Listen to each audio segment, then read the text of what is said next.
गजा में मुस्तकिल क़याम यौम का मिशन। तुर्की में अहम बैठक कल होगी। पाकिस्तान समेत 8 ममालिक शरीक होंगे। नायब वज़ीर आज़म इसहाक डार कल इस्तांबुल जाएंगे। गजा में इस्तेहकाम फोर्सेस की तैनाती और सीज़ फायर के अगले मरहले पर गौर होगा।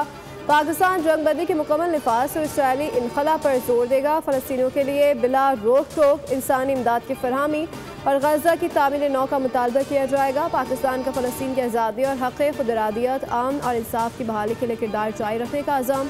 तर्जुमान दफ्तर ख़ारजा के मुताबिक आज़ाद फ़लस्तीन का क़याम के ही दीरपा अमन की ज़मानत है।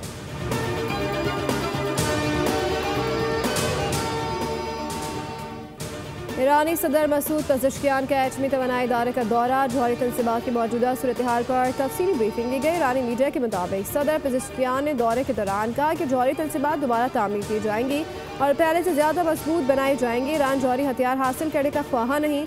सदर के हमरा आला हुकूमती और तकनीकी अहदेदार भी मौजूद थे। ईरानी हुकूमत तर्जुमान ने तस्दीक की कि ईरान को अपने जौहरी प्रोग्राम पर मुज़ाकरात की बहाली का पैगाम मौसूल हुआ है।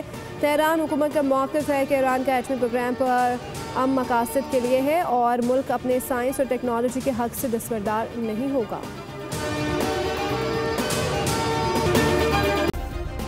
सब्सक्राइब करें और बेल दबाएं ताकि कोई खबर रह न जाए।